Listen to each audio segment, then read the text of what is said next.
David Cho discute a importância de ativar sonhos e visões por meio da fé, oração e confiança em Deus. Ele enfatiza que sonhos que vêm de Deus têm uma dimensão espiritual superior, a quarta dimensão, e se manifestam no mundo físico. Segundo Cho, é fundamental diferenciar entre desejos carnais e sonhos inspirados por Deus, que trazem esperança e superação. Ele relata histórias de milagres que ocorreram em sua vida e na vida de outros, reforçando como confiar em Deus pode transformar situações impossíveis. Além disso, Cho ensina que devemos orar com fervor, visualizar nossos objetivos como já realizados e persistir, especialmente através de adversidades, pois o sonho é parte do plano maior de Deus. Onde não há revelação divina, o povo se desvia, mas como é feliz quem obedece à lei. Provérbios 29:18. Devemos conceber e viver sonhos. Sem profecia, o povo se desvia. Sem profecia, ou seja, sem visão, não há esperança no amanhã. A galinha deve chocar o ovo para que o pintinho consiga quebrar a casca. Devemos conceber os sonhos e as visões de Deus, para que esse sonho e essa visão rompam a casca e deem a luz na realidade física. Que sonhos você tem? É um sonho carnal ou um sonho que provém de Deus? É importante separar isso, porque mesmo os sonhos de lascívia se manifestam na terceira dimensão física. Existe uma grande diferença entre o desejo carnal e um sonho saudável. O sonho se distingue pela esperança no amanhã e não se relaciona com a injustiça e o pecado. Em contrapartida, o desejo carnal sempre mantém relação com a ilegalidade e o pecado. Existe uma razão pelo qual Moisés fracassou em seu plano para salvar seu povo quando era jovem. Seu fracasso se deu ao fato de que ele sonhou segundo seu próprio critério. Por mais que um sonho seja bom ou agradável, se ele não provém de Deus, não é mais que uma ambição humana. Abraão e José superaram a dificuldade porque sonharam juntamente com Deus. Existe um sonho que provém de Deus, que recebemos por meio da comunhão com Ele. Deus nos faz sonhar por intermédio da Bíblia, do Espírito Santo, da pregação ou em um momento de oração. O sonho de Deus é imenso em comparação com o sonho do homem. Moisés sonhou com a libertação de seu povo. No entanto, Deus sonhou com a exaltação de Israel entre as nações, como uma nação sacerdotal. Deus disse a Moisés: "Vocês serão para mim um reino de sacerdotes e uma nação santa." Essas são as palavras que você dirá aos israelitas. Êxodo 19:6. Assim, o sonho de Deus é maior e mais amplo. É por essa razão que devemos sonhar os sonhos ilimitados de Deus e devemos agarrar-nos a esse sonho por toda a vida, como José fez. É aí que o sonho de Deus nos faz superar qualquer tipo de circunstâncias e obstáculos. O sonho que provém de Deus pertence à quarta dimensão. É o sonho que domina e se manifesta na terceira dimensão. Eu o convido agora a avaliar o sonho que você guarda em sua quarta dimensão e modificar seu sonho da seguinte forma. Primeiramente, espere coisas grandes e ocultas. O sonho que provém de Deus pertence à quarta dimensão. É o sonho que domina e se manifesta na terceira dimensão. Eu o convido a avaliar o sonho que você guarda em sua quarta dimensão e o modificar seu sonho da seguinte forma. Espere coisas grandes e ocultas de Deus. Sonhe com coisas grandes e ocultas que Deus tem preparado para você. Não sonhe que seu caminho é como estar à beira de um abismo. Espere no sonho de Deus. Existem momentos em que nos encontramos à beira de um abismo e parece que é impossível sair do problema com nossas próprias forças. Mas a Bíblia afirma que nada é impossível para Deus. Deus nos diz que há esperança quando pensamos que tudo é desesperança. Deus opera coisas grandes e ocultas que nós não conhecemos. Nosso dever é crer, confiar e seguir Deus incondicionalmente, pois essa é a atitude que agrada a Deus. É por isso que devemos esperar e sonhar com um grande milagre por parte de Deus. Foi no final do ano de 1965, enquanto esperava um voo de regresso no aeroporto do Rio de Janeiro, no Brasil, logo depois de ter dirigido uma cruzada nesse país, que um homem com o uniforme da polícia se aproximou de mim e pediu meu passaporte. Pensei que se tratava de um controle policial, mas aquele policial desapareceu com o meu passaporte. Não podia acreditar, não tinha nenhum conhecido no Brasil. E nessa época era impossível encontrar um oriental, muito menos um coreano. Os minutos estavam contados e depois de tudo que aconteceu, não pude embarcar no avião. Tampouco tinha dinheiro para dirigir-me a algum outro lugar. De repente caí de joelhos e comecei a orar com lágrimas nos olhos. Deus, olha para mim, o que devo fazer agora? Acaso não prometeste que para os que amam a Deus e foram chamados conforme teu propósito, todas as coisas concorrem para o bem? Eu te amo e segundo o teu propósito vim ao Rio de Janeiro para pregar a tua palavra. Só o Senhor conhece minha aflição. Pai, creio em tua promessa, que todas as coisas contribuem para o meu bem. Senhor, fica comigo. Não podia fazer outra coisa além de orar. Continuei orando, quando um cavalheiro se aproximou do local onde eu estava e me disse: o senhor não é o pastor Chu? Jamais imaginei que alguém se aproximasse de mim para oferecer ajuda e olhei ao meu redor. Estava certo de que era a voz de uma pessoa. Então respondi: sim, senhor, sou o pastor Yang Cho. O senhor me conhece? Claro que sim.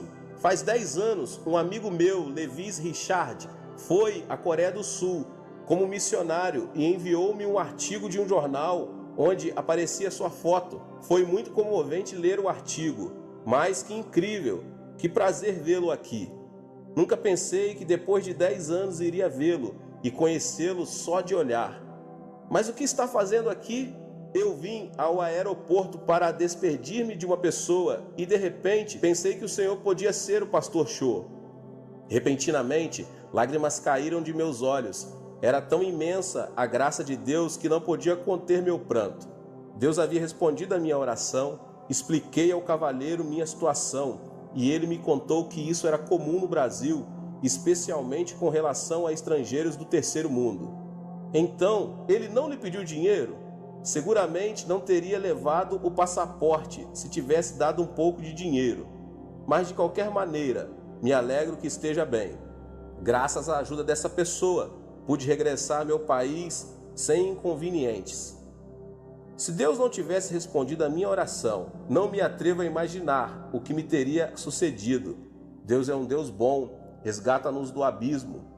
Este milagre produziu dentro de mim um amor e uma confiança mais profunda em relação a Deus. Você também pode experimentar o amor de Deus. O milagre não ocorreu porque eu era o pastor ou uma pessoa importante. Se você não esmorecer e continuar confiando em Deus, sem abandonar a fé, Deus fará coisas grandes e ocultas que você não conhece. Experimente o milagre por meio da fé. O Êxodo é um excelente exemplo para compreender quão grande e perfeito é o amor de Deus. Deus liberou o povo de Israel dos 430 anos da escravidão do Egito por meio da liderança de Moisés. Mas uma primeira muralha impedia o êxodo. O Mar Vermelho aguardava a chegada dos israelitas. Atrás, os soldados do exército de Faraó vinham com carros dispostos a matá-los.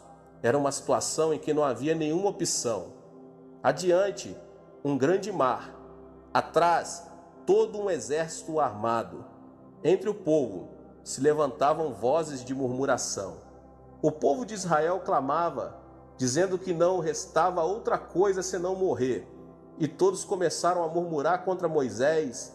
Foi nesse momento que Deus disse a Moisés: não tenham medo, fiquem firmes e vejam o livramento que o Senhor lhes trará hoje. Erga a sua vara e estenda a sua mão sobre o mar, e as águas se dividirão. Deus não havia abandonado o seu povo. Quem pensou que o povo cruzaria o Mar Vermelho? O próprio povo não imaginava isso, tampouco o faraó. Deus tem coisas grandes e ocultas preparadas que com sabedoria humana é impossível discernir. O Mar Vermelho se dividiu em dois quando Moisés ergueu a vara sobre ele. O povo de Israel se arrependeu de ter ofendido a Deus, voltou a agarrar suas mãos de poder e conseguiu cruzar o mar com êxito. No afã de alcançar seus escravos, os egípcios também tentaram atravessá-lo. Mas algo incrível aconteceu. As águas se fecharam sobre os egípcios, sobre seus carros e sobre seus cavalos. O mar acabou arrasando a vida de todo o exército egípcio. A divisão do Mar Vermelho não foi um fenômeno natural. Por meio dele, Deus mostrou a seu povo aquelas grandes coisas e ocultas que tinha preparado para ele. Deus não muda e está conosco hoje, sustentando-nos com sua mão de poder.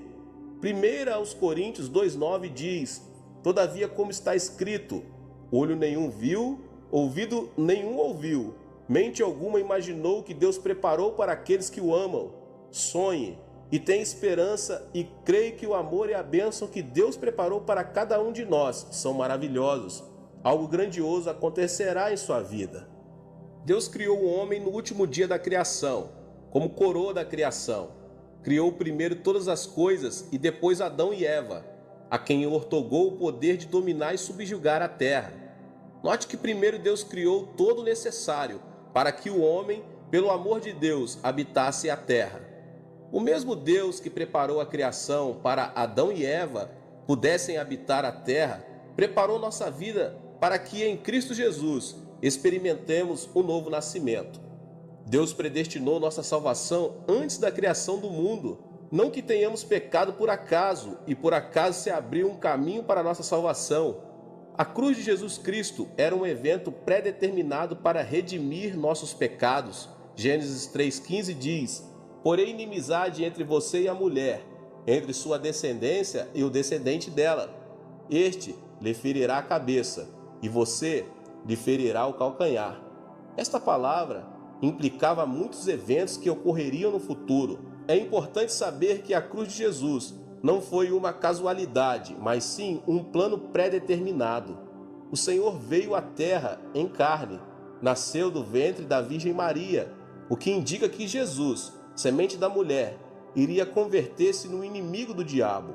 Ou seja, Deus havia antecipado o plano da salvação por meio de Jesus Cristo, antes do momento da queda de Adão e Eva. 600 anos antes de Cristo, o profeta Isaías profetizou que Cristo morreria crucificado. Isaías 53, 4 e 5 diz: Certamente ele tomou sobre si as nossas enfermidades, sobre si levou as nossas doenças. Contudo, nós o consideramos castigado por Deus atingido e afligido, mas ele foi transpassado por causa de nossas transgressões, foi esmagado por causa de nossas iniquidades. E o castigo que nos trouxe a paz estava sobre ele, e pelas suas pisaduras fomos curados. Esta passagem da Bíblia nos revela quão determinado estava o plano da salvação, a razão pela qual podemos ser salvos, por meio da fé em Jesus Cristo, deve-se ao fato de que o Senhor preparou o caminho para a salvação. Foi-nos revelado o segredo de que, por meio da fé em Jesus Cristo, recebemos o perdão dos pecados, justificação e salvação.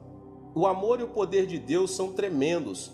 É impossível entender a obra de Deus com o intelecto sensorial, porque Deus supera o intelecto. Portanto, devemos crer no que Deus nos preparou. Não devemos cambalear em nenhuma circunstância, mas sim crer que Deus predeterminou tudo. A solução não se encontra em nossas mãos, mas nas mãos de Deus. Recorde o que a Bíblia diz em Jeremias 33, 2 e 3. Assim diz o Senhor que fez a terra, o Senhor que a formou e a firmou. Seu nome é Senhor. Clama a mim, e eu responderei, e lhe direi coisas grandes e insondáveis que você não conhece. Creia na promessa da palavra e tenha esperança. Temos a bênção de ser pessoas que veremos coisas grandes e ocultas de Deus. Aleluia! O que devemos sonhar? Devemos sonhar coisas grandes e ocultas.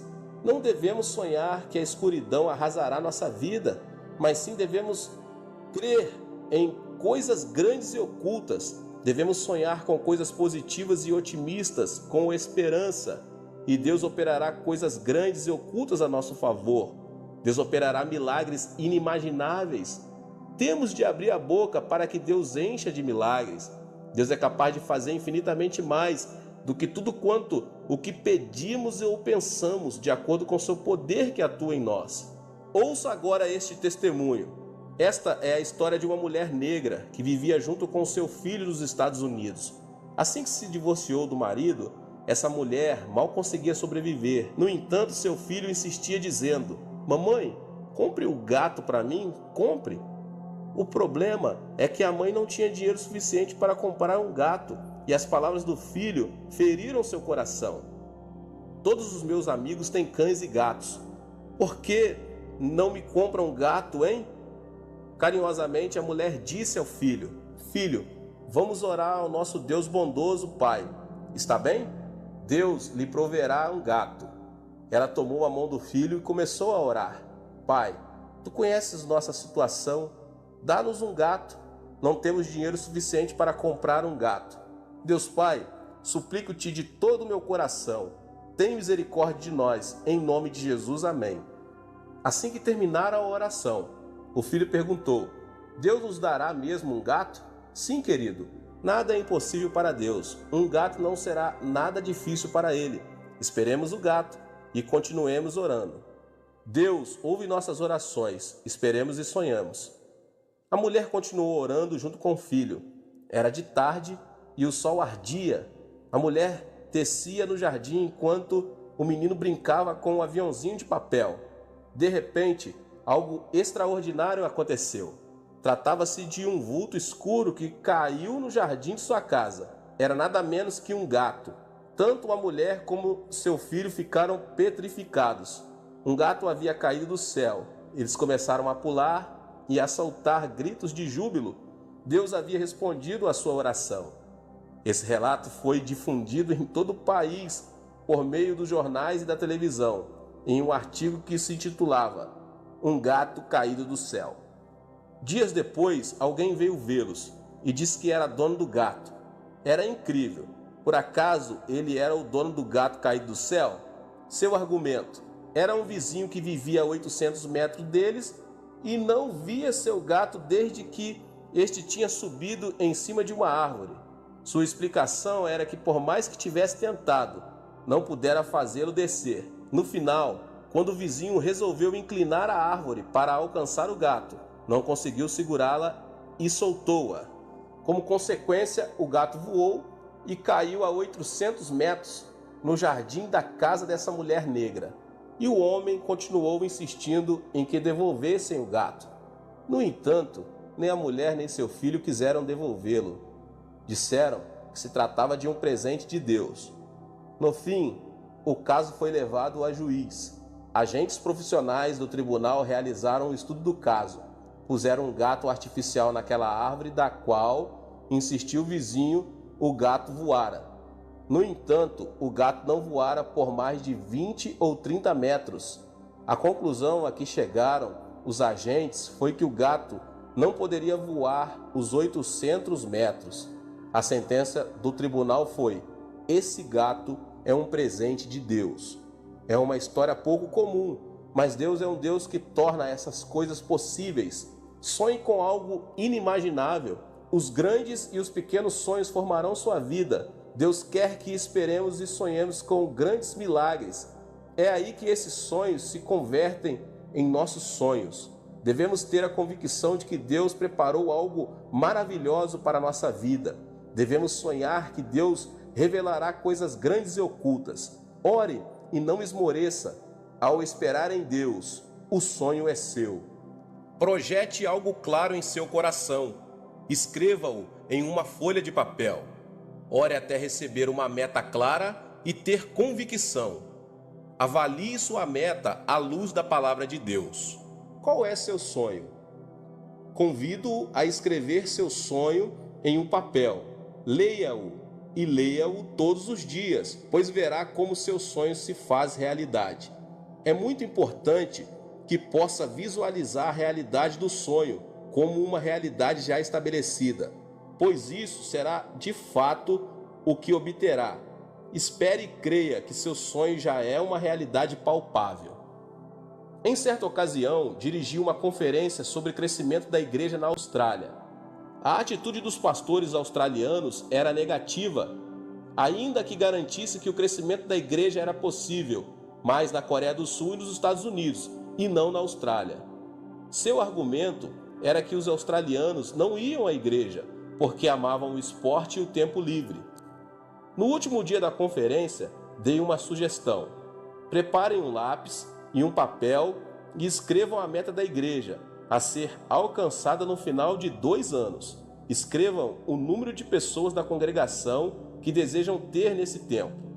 Todos começaram a escrever seus sonhos. 50 membros mais em 2 anos. 100 membros, 300, 500 membros, enfim, o número era bastante variado. Continuei. Colhem essa folha no escritório de sua igreja. Cada um observe, ore e visualize a realização desse sonho. O Espírito Santo operará um grande milagre. Após 2 anos, visitei novamente a Austrália. Nessa ocasião, o presidente das Assembleias de Deus desse país, com lágrimas em seus olhos, disse-me: Pastor, fazia 10 anos que minha igreja não crescia, mas sonhei, orei e alcançamos 100% de crescimento nesses 2 anos.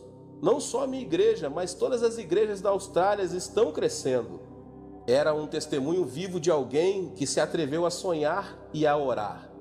Graças ao princípio da visualização, uma das igrejas da Austrália cresceu, a ponto de que o número de membros chegou a milhares. Sonho em implantar no mínimo 500 igrejas em toda a Coreia do Sul. Visualizo de dia e de noite, porque sei que tenho uma meta e um plano específico a alcançar.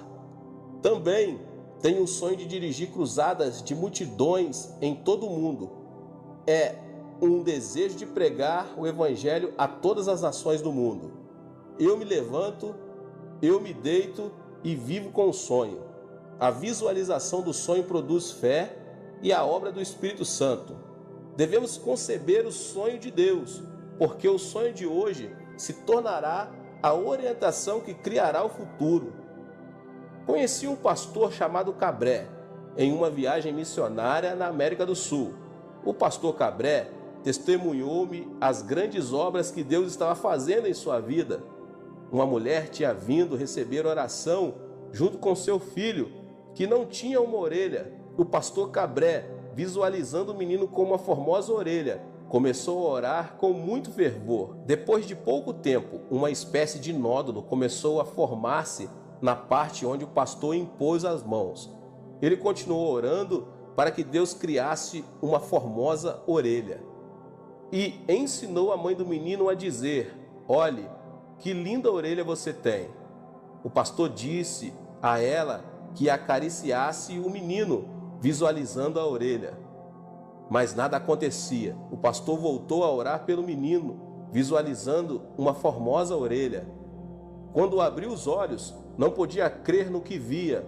O tamanho do nódulo aumentara na forma de um leque. Era um milagre de Deus. O que você desenhar hoje na fé, com a ajuda do Espírito Santo, é o que obterá no dia de amanhã. A meta do sonho da 4ª dimensão deve ser específica, porque a realidade física da 3ª dimensão não é abstrata, mas uma dimensão específica.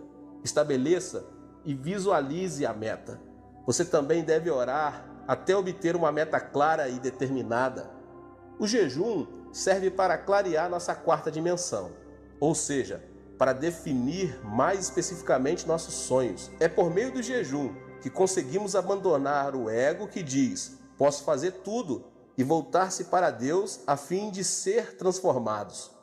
A mudança da 4ª dimensão ocorre quando há uma mudança em nós mesmos e quando reconhecemos detalhadamente o sonho que Deus tem para nós.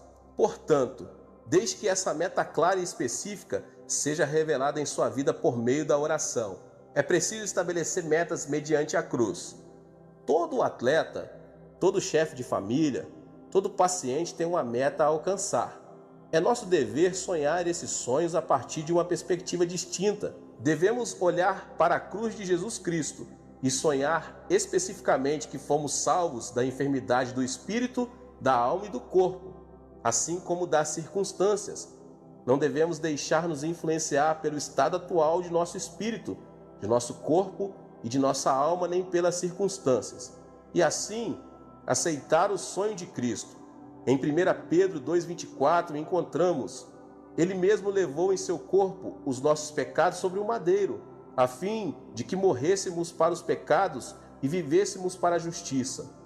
Por suas feridas vocês foram curados. Devemos aceitar o sonho de Cristo mediante a cruz. A desordem mental será sanada e veremos o poder de Deus. Devemos visualizar a bênção de Abraão e a meta de nossos sonhos mediante a cruz. É preciso desfazer a desordem mental da maldição e da pobreza e aceitar a bênção e a prosperidade de Abraão que há em Cristo, pois é esse o sonho que Cristo tem para nós. Gálatas 3,13 diz: Cristo nos redimiu da maldição da lei, quando se tornou maldição em nosso lugar, pois está escrito: maldito todo aquele que for pendurado no madeiro. Devemos estabelecer metas mediante a cruz de Cristo. A meta final do cristão não se encontra neste mundo, mas se estende até o reino eterno. Em 2 Coríntios 5,1 diz: sabemos que, se for destruída a temporária habitação terrena em que vivemos, temos da parte de Deus um edifício, uma casa eterna nos céus, não construída por mãos humanas. Ponha seus olhos em Jesus, que levou a cruz sobre si, e sonhe. Nossa esperança não se limita ao que é terrestre, antes vai além dos céus. É preciso que você comece pelo pequeno. Assim como um bebê cresce na incubadora, deixe que seu sonho vá crescendo. Caminhe junto ao Espírito Santo, seja fiel no pouco e supere as adversidades. Uma vez que tenha concebido um sonho mediante a cruz, você deve semeá-lo para depois colhê-lo. Apesar das circunstâncias, se você consegue semear a semente do sonho que concebeu com a ajuda do Espírito Santo, essa semente dará fruto, crescerá, vencerá e transformará a terceira dimensão. O sonho transformará a morte em vida, a escuridão em luz, a pobreza em riqueza. A mudança de vida se origina de uma mudança de sonho na quarta dimensão. Sonhe, semeie e realize seu sonho. Prepare-se para a realização do sonho. Todos desejam uma mudança na vida e a realização de seus sonhos, mas são poucos os que se preparam para isso. Para alcançar o sonho, é imprescindível a preparação. Se você tem um sonho, deve ter convicção de que o sonho será alcançado e agir como se já tivesse realizado. Daí a necessidade de preparação. Para aquele que não se prepara, seu sonho continuará sendo um sonho e será difícil alcançá-lo. O templo central da Igreja do Evangelho Pleno de Ioldo, utilizado hoje, é um templo que foi reconstruído e ampliado de dentro para fora. Ao ver que minha igreja apresentava um crescimento explosivo, fiz um plano de construção de um complexo ao redor de um templo central, o departamento de educação, 2 centros para as missões e um edifício para o jornal diário. Também senti que devia reconstruir o complexo do Monte da Oração, porque sabia que muita gente necessitava de ter uma comunhão mais íntima com Deus em um lugar isolado da cidade, mas só contava com $2.000 no bolso. O custo aproximado da construção era de $2 milhões, mas Deus proveu todos os recursos. Deus é meu capital. Lembre-se, a visão e a paixão precedem as finanças, porque Deus provê nossas necessidades. Existem prioridades na obra de Deus. Primeiro, devemos avaliar se algo é da vontade de Deus. Segundo, devemos estabelecer metas claras. Terceiro, necessitamos ter paixão para alcançar a meta. Quarto, temos de crer que Deus nos ajudará. Uma vez que tenha respeitado essas prioridades, é o momento de fazer contas na calculadora e pagar o preço. Em meu caso, sigo adiante crendo que Deus proverá os recursos. As circunstâncias e as adversidades nunca são um impedimento. Só caminho pela fé, porque Deus é quem cumpre sua palavra. Como pais, preparamos a roupa, os sapatos e o berço mesmo antes de o bebê nascer. O mesmo acontece com nossos sonhos. Uma vez que tenha concebido o sonho, você deve se preparar para as alternativas reais e saber que prosseguirá pelo poder do Espírito Santo, pois essa é a única forma de conceber um sonho. Um sonho não é algo que se cumpre, e sim algo que nasce. Prepare a cama onde o sonho recém-nascido possa descansar. Prepare-se. O sonho de Deus vai além de nosso entendimento. Ele quer que o Evangelho seja pregado em todo o mundo por meio da igreja. Devemos trabalhar para alcançar o sonho de Deus. Deus é nosso capital maior. Deus não nos desapontará enquanto caminharmos em fé e confiarmos em seus recursos. Ore até alcançar o sonho. Gênesis 17 diz que Deus prometeu a Abrão um filho quando Abrão tinha 99 anos de idade. Abrão e Sarai não tinham filhos, mas Deus lhes disse que chamara as coisas que não são como se já fossem. Abrão tinha 99 anos e sua esposa 89. Já eram anciãos de idade e sem filhos. No entanto, Deus mudou o nome de Abrão para Abraão e o de Sarai para Sara, que significam pai de multidão e mãe de multidão. Eles não tinham filhos, mas para Deus os filhos já tinham vindo. O significado da frase que diz que Deus chama as coisas que não são como se fossem é que para Deus o tempo é presente. Portanto, para Deus, Isaac já havia nascido. Mas Deus ordenou que chamassem as coisas que não são como se fossem, porque o homem não conseguia ver com seus olhos físicos. O cristão deve chamar as coisas que não são como se já fossem e confessá-las. O Senhor Jesus disse: portanto, eu lhes digo, tudo o que vocês pedirem em oração, creio que já o receberam, e assim lhes sucederá. Isso significa que devemos visualizar, pensar e crer nas coisas que não são como se já fossem, e devemos crer que as recebemos, ainda que não sejam palpáveis neste momento. O Senhor Jesus disse: eu lhes asseguro que se alguém disser a este monte, levante-se e atire-se no mar, e não duvidar em seu coração, mas crer que acontecerá o que diz, assim lhe será feito. O que implica que devemos ter confissão de que o monte será arrancado e lançado ao mar antes de termos mencionado tais palavras. Outra coisa bem importante é orar com muito fervor. Então, até quando devemos orar? Devemos orar até que o Espírito Santo nos dê convicção do que é suficiente e do que não é e nos diga: agora basta. Isso é algo que você certamente já experimentou. Em minha experiência pessoal, quando oro pela primeira vez por algo novo, sinto que existe uma distância muito grande entre minha pessoa e a resposta. Mas quando insisto em oração, digo: Deus responde, responde.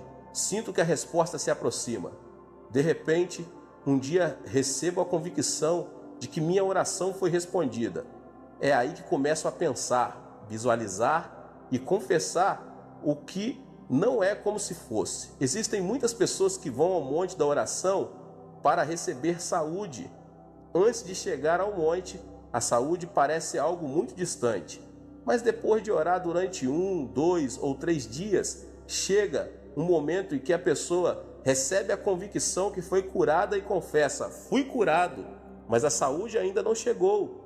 Lembre-se de que a figueira não secou no mesmo instante, mas um dia depois que Jesus a amaldiçoou. A convicção está presente, mas também a enfermidade. Não obstante, alguns dias depois de regressar no monte da oração, a enfermidade desaparece. Existe um lapso entre a convicção e o cumprimento. Por exemplo, pense na erva do campo. Se você arranca a erva, ela não seca no mesmo instante, pois ainda que já esteja morta, isso requer pouco mais de tempo. Da mesma forma, o que recebemos já existe, mas necessita de tempo para que se manifeste na realidade.